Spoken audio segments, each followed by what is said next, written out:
नमस्कार दर्शक बंधु देशर तथा राज्यर समस्त सरकारी कर्मचारी मानक पई आसिला खुशीर खबर।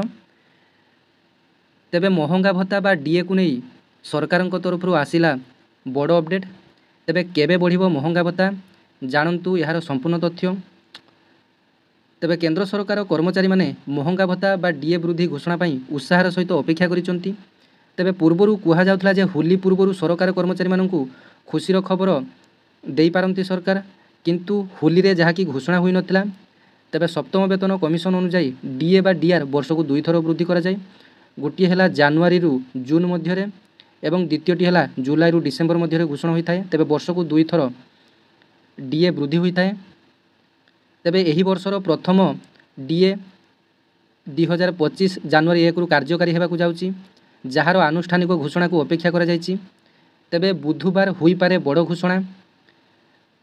तेबे जहाँकि 3-4 दिन धरी मीडिया रे हाईलाइट होतला जे डीए को नहीं 3% डीए बढ़ी पारे एवं जहाँकि होली पूर्वरु डीए बढ़ी पारे। तेबे होली पूर्वरु न हुई ताहा होली परे हेबाकु जाउची एवं डीए टी वर्तमान 2% बढ़िया पई जाउची डीए।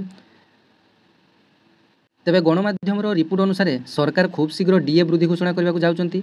प्रधानमंत्री नरेंद्र मोदी अध्यक्षतार अनुष्ठित होबाकु थिबा कैबिनेट बैठक में ए संपर्क में चूड़ाন্ত निष्पत्ति नियाजिबो बोली आशा करा जाउची। तेबे बुधवार हेउची कैबिनेट बैठक निष्पत्ति। तेबे बुधवार कैबिनेट बैठक अनुष्ठित होई पारे। आपनकु कहि रखुछु जे महंगा भत्ता बा डीए सरकारी कर्मचारी मानकु दिया जाय थाए, जेतेबेले पेंशन भोगी मानक पई एहाकु महंगा रिलीफ बा डीआर कहा जाए। एहा अखिल भारतीय उपभोक्ता मूल्य सूचकांक AICPI आधार में गणना कर जाए। तेबे एही परि भाबरे कर्मचारी माने वर्ष को 2 थर वर्धित डीए उपहार पाई थांती। तेबे केते वृद्धि हेबो? तेबे गत किछि दिन धरी डीए अर्थात महंगा भत्ता केते वृद्धि पाइबो से विषय रे कल्पना जल्पना करा जाउची। तेबे एथिरु 2% वृद्धि हेबार संभावना अधिक।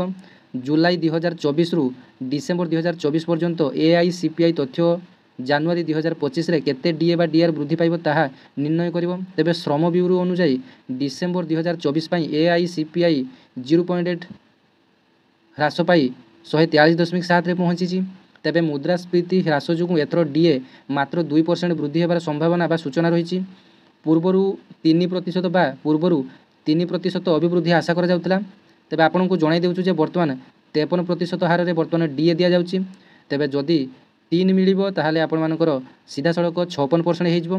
तेबे आउ गुटिए जुलाई रे दिया जिवो, जहाँकि आउ 4% देले 60% डीएटी छुई जिवो। तापरे 60% रे एहाकु संपूर्ण फिक्स कर दिया जिवो। तापरे 8 पे कमिशन टी आपण मानकर जेतेबेले लागू होबो सेतेबेले आपण मानकर बेसिक पेटी 2.5 गुणा किंबा 3 गुणा होई जिवो एवं सेतेबेले आपण मानकर डीएटी संपूर्ण भाबरे शून्य हे जिवो बा जीरो हे जिवो। तेबे प्रथमे केते वृद्धि हेबो? तेबे जुलाई 2024 रु नवेम्बर 2024 पर्यंत अखिल भारतीय उपभोक्ता मूल्य सूचकांक AIPC तथ्य सूचाउथला जे जानुआरी 2025 रे डीए बा डीआर अति कम रे 3% वृद्धि पाई पारे, किंतु डिसेम्बर तथ्य प्रकाश पाइबा परे एहार संभावना ह्रास पाइछि। तेबे सरकार गत वर्ष अक्टोबर रे डीए 3% वृद्धि करथिले, जहा फल रे 50% रु 53% को वृद्धि करा जायतिला। तेबे कर्मचारी माने केते लाभ पाइबे? जदि जानुआरी 2025 पई डीए 2% वृद्धि करा जाए तेबे सर्वनिम्न 18,000 टंका जो माने ग्रुप डी रे चाकरी करजंती तेबे मूल दरमा थिबा कर्मचारी माने 360 टंका लाभ पाई परिबे एवं पेंशन भोगी मानक पई यह 180 टंका हेबो, कारण सेमानकर सर्वनिम्न पेंशन होची 9,000 टंका। तथापि किछि रिपोर्ट रे उल्लेख रहिछि जे 3% वृद्धि पाइबो आकलन करा जाउची एवं 3% वृद्धि सहित जणे कर्मचारी मानकर मासिक दरमा 540 टंका मध्य वृद्धि पाइबो।